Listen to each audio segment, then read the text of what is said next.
This is Need for Speed Shift, and even when you have an entire stack of sports cars to choose from, there's really only two that matter.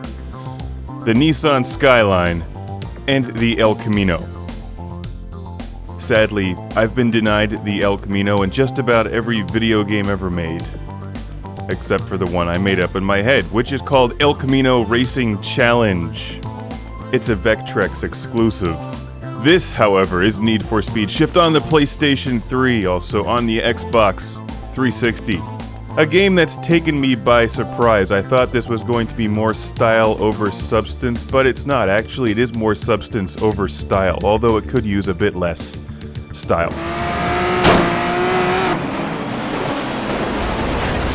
The menu music in particular, which sounds like something out of Dead Space with radio distortion and techno coming in and out with reverb, gets old quickly.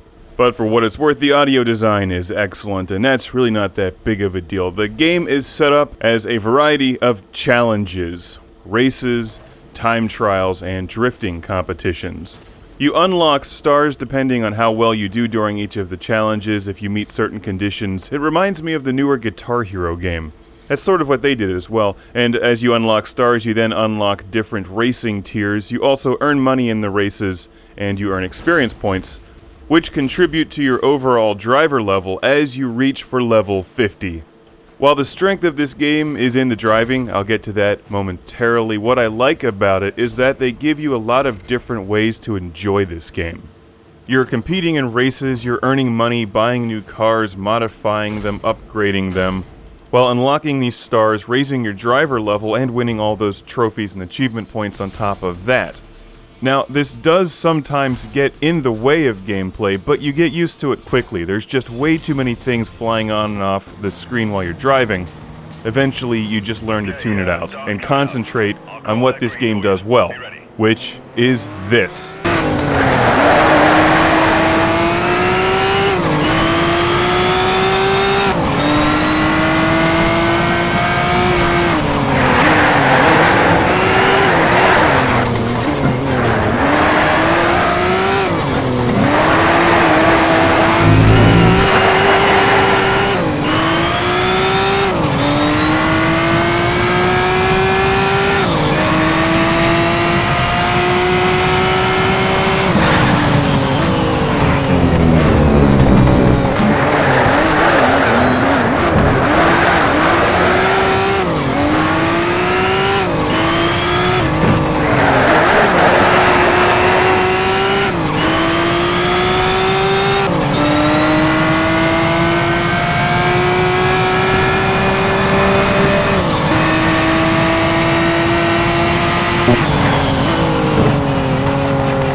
This is such fiction. When is London ever this deserted? You would be plowing over so many tourists right now.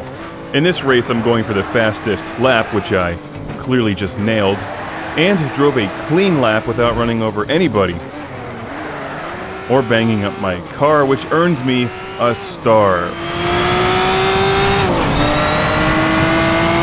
And afterwards, you can sit back and watch a replay of how awesome you are.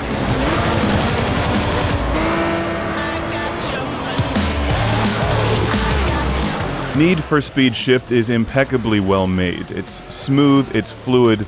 The sense of speed and control, or lack of control, that the game gives you is impressive.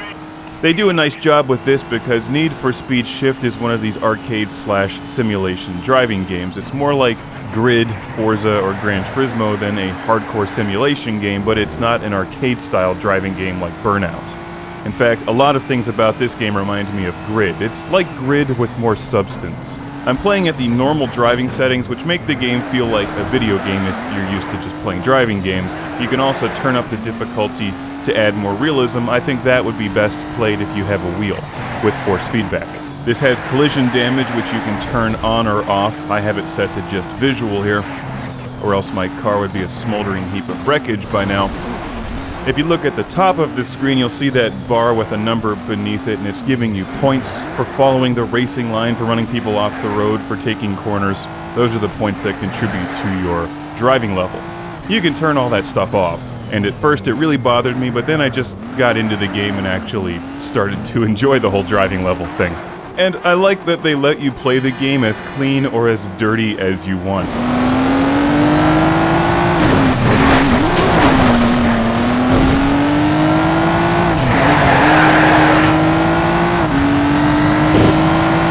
In part 2 of this review, I'll look at some more of the gameplay and show you some of the different driving challenges, as well as some of the other cars. Before I do that, let's watch some more driving. This is Need for Speed Shift. See you back here in part 2.